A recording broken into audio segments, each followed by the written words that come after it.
Hello Earth sign naman, mga Taurus, Virgo, Capricorn tayo. Short reading, current energy, hopes and fears, and final outcome ng reading. Okay? Short reading lang. For the weekend, 3 of Cups. So, maaaring iba, may mga celebration na pupuntahan. Okay? So, yung iba naman nag-iisip, baka merong third party, parang feeling niya hindi seryoso. So, tingnan natin yung kakonect niya. Yes, feeling niya parang nag-uumpisa siya, niloloko siya. So, okay, merong energy dito. Yung energy na ito, parang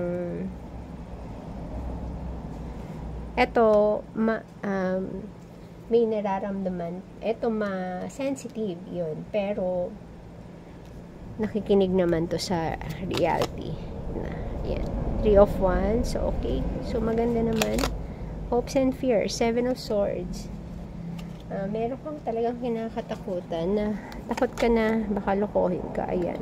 King of Pentacles. So, ito yung magiging outcome. Maganda naman.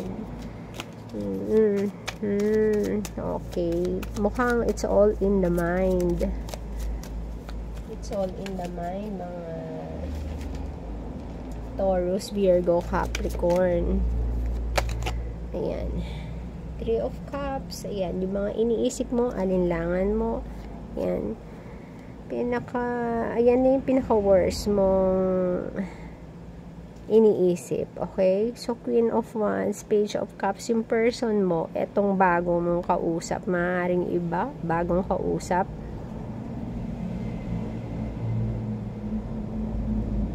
Ayan.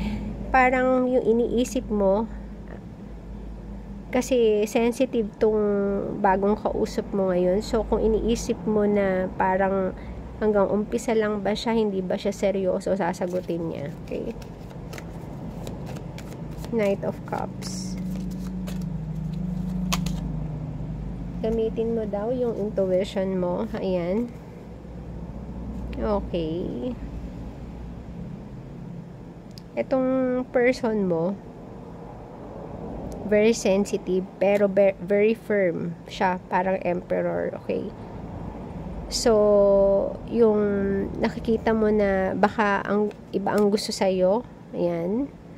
Kasi katulad ito ng mga sinasabi sa iyo ng mga tao na nakapaligid sa kanya na ganun siya, maaaring playboy siya, ganyan.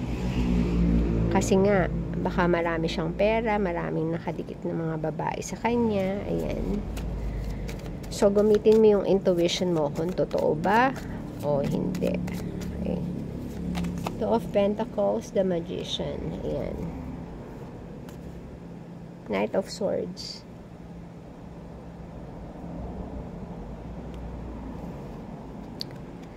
Minsan iniisip mo na itong taon to, parang gusto lang niya, pero hindi nagpaplano. Pero yung wish mo, sana kayo magkatuluyan kayo long term. Ayan, yun yung wini-wish mo.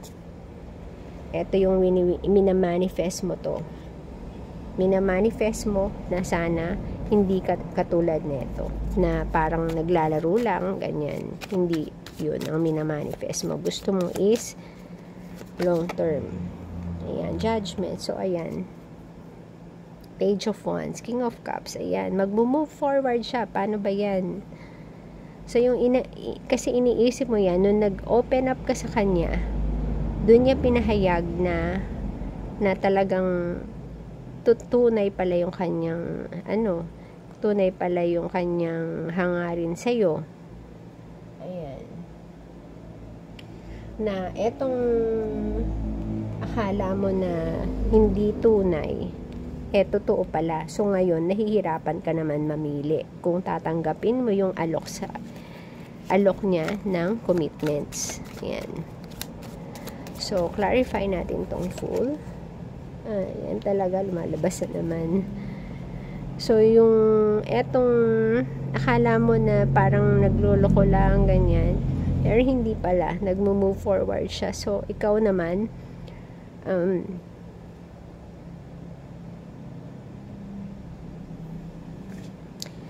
ikaw naman, etong sobrang excited ka dito sa offer na to. So, nahihirapan ka mag-decide. Although meron kang na-feel sa kanya, pero nahihirapan kang mag-decide ngayon. Yun sa connection na to. Once. Suppose.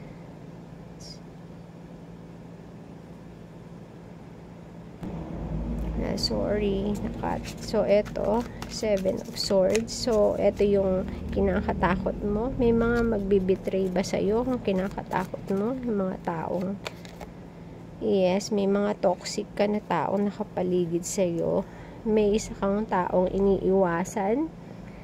Tingin mo parang very lustful lang. Hindi mo siya makuha yung kanyang talagang intention. So, iiwasan mo na lang siya. Etong final outcome mo, King of Pentacles.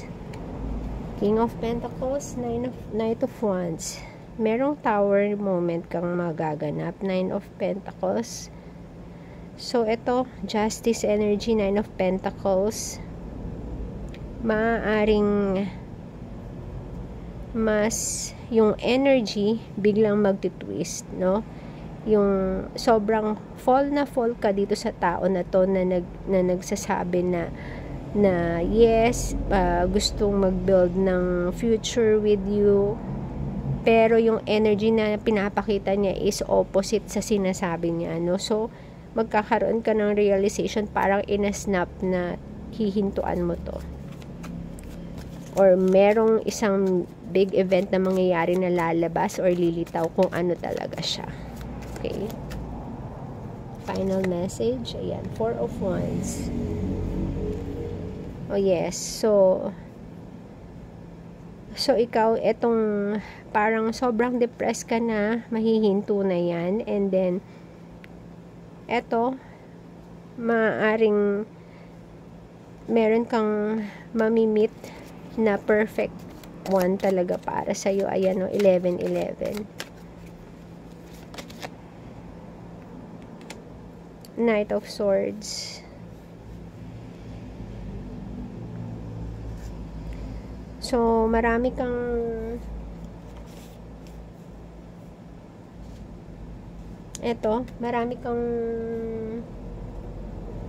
napaka-impulsive na energy na nararamdaman, no? Pero yung wish mo is hindi ito. Yung wish mo, ang daming mga obstacles. Ayan. Ang dami-daming obstacles ng wini-wish mong yan. 6 of Pentacles. Ayan. So, ayan. May mga connection na mag-move forward, pero ibe-breadcrumb ka naman. So, maaaring yun yung realization kanina na nakita mo dito, na etong realization na to, ito ang mag-move sa'yo para makamit ng someone na talagang magpapaliwanag ng mundo mo. Ito, Emperor talaga, na hindi ka na matatakot na parang lolokohin ka. Someone na stable to. Meron din yung iba, medyo may authority din tong taon to, powerful ang mamimit nyo in the future. Ayan, eto yung tipo ng tao na talagang mamahalin nyo ng buong puso nyo. Ayan. So, ayan, maganda talaga ang reading pag itong cards na to ang gamit. So, ayun, mga earth signs, thank you and God bless po.